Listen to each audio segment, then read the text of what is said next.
Olá, pessoal. Desculpe ter que dividir esta aula em duas videoaulas, mas é porque meu computador deu uma travadinha e não estava conseguindo mais compartilhar a tela, tá? Então, vamos continuar ainda falando sobre as especializações da membrana plasmática. A última parte que eu falei da primeira videoaula, eu falei do transporte passivo por difusão. Faltou agora o transporte passivo por osmose e transporte ativo, tá? No transporte passivo por osmose, agora quem atravessa a membrana plasmática agora vai ser a água, que é o solvente universal, tá? Em ambientes biológicos, tá? Então aqui tem a representação da membrana biológica, aqui o meio interno e aqui o meio externo, tá? Se aqui tem muito sal, aqui dentro tá cheio de sais, tá? A água vai querer entrar para tentar diluir esses sais, tá? Diferente da difusão. Difusão simples ou facilitada envolve solutos. Solutos pode ser qualquer substância, moléculas como o oxigênio, o CO2, a glicose, íons, tá? Agora, na osmose, só quem vai atravessar a membrana vai ser a água, tá? E qual que é a grande importância da osmose? A osmose, ela é importante a gente entender porque é o que ocasiona a desidratação, por exemplo, tá? Então, se, por exemplo, eu pegar uma das células que está na minha corrente sanguínea, tá lá, tá cheio de sangue, o sangue é constituído por glóbulos vermelhos, tá? Ou células vermelhas, ou também chamadas carinhosamente de hemácias. Elas são vermelhas porque está cheio de proteínas contendo ferro. O nome dessa proteína é hemoglobina, tá? Veja que as células do sangue, né, as hemácias, ela tem esse formato aqui discoide, ou seja, é uma bolinha só que achatada. Isso a gente chama de formato discoide, tá? Se eu pegar essa minha célula do sangue e colocar em um meio que a gente chama de meio isotônico, ou seja, iso, quer dizer esse prefixo iso, igual. Então, que tem uma concentração de sal igual ao da célula. Esse meio de fora tem uma concentração de sal igual à da célula, que é o que tem no nosso plasma sanguíneo, tá? Então, fora, na corrente sanguínea, tem a mesma concentração de sal dessa hemácia, tá? Então, a célula fica esse formato bonitinho, é uma condição fisiológica normal em equilíbrio. Mas, porém, contudo, entretanto, se eu pego essa hemácia e coloco agora no meio hipotônico, quer dizer, hipo, baixa concentração, pouca concentração de sal, ou seja, aqui fora tem menos do que aqui dentro, o que começa a acontecer? A água que está aqui fora vai querer entrar dentro da minha hemácia para tentar diluir esses sais, porque os sais eles não conseguem atravessar a membrana. E aí, o que acontece? A hemácia fica assim. Professora, eu não estou vendo diferença. Se olhar de lado, você vai ver a diferença. Veja que ela inchou. Ela não tem mais esse formato discoide. Ela inchou. Por quê? Ela absorveu, tá? Toda a água do lado de fora entrou aqui dentro. Dependendo da concentração de sais aqui fora, essa célula pode absorver tanta água que pode estourar, ruptura da membrana, tá?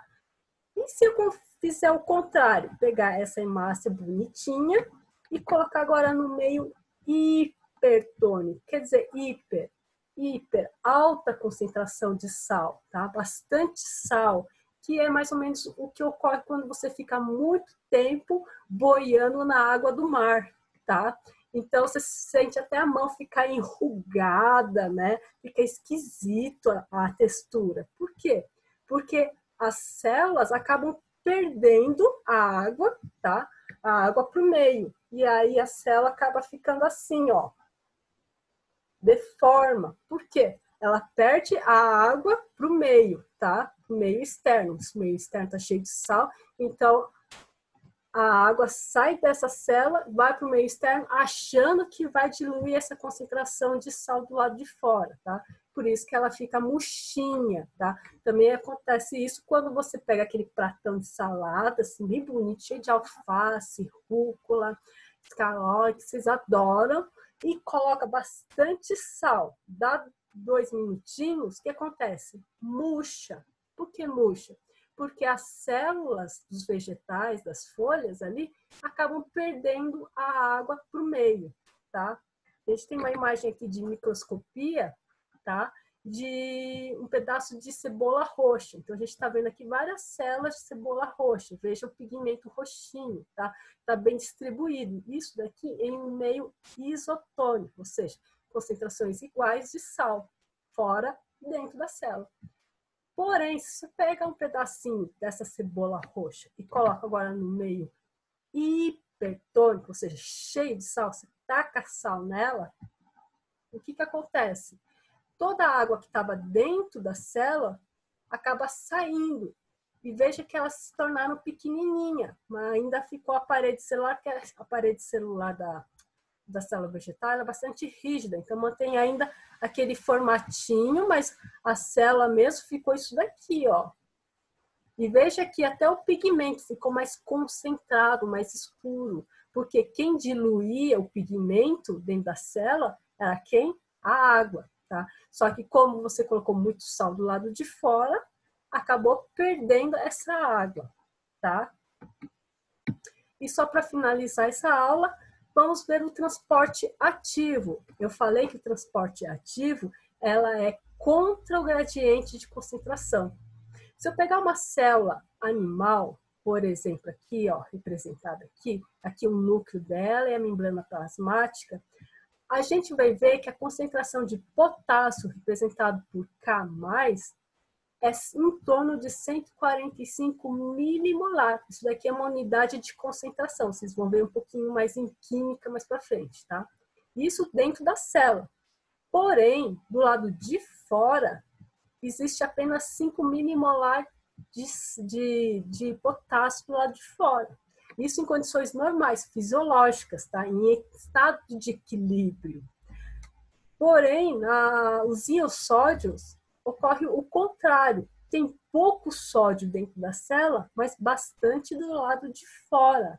Tá? Veja aqui, 20 milimolar e fora é 150 milimolar. As células animais, elas precisam ter essa diferença da concentração de potássio e sódio para manter ela funcional. Tá? E quem mantém essa diferença de concentração de sais? É justamente o transporte ativo promovido por uma proteína, aqui representada em roxinho, chamada de bomba sódio-potássio, tá? Aqui ela fica inserida dentro da membrana, tá? Membrana plasmática. Aqui representa, que essa parte laranjinha representa a parte de dentro da célula e aqui do lado de fora da célula. Então, como ela começa? Começa quando três íons sódios, se ligam, que está dentro da célula, e ela tem que mandar isso para fora. Se ligam na bomba, e aí com a energia dessa molécula de ATP, o que significa ATP? Adenosina com trifosfato, ou seja, tem 3 fosfatos.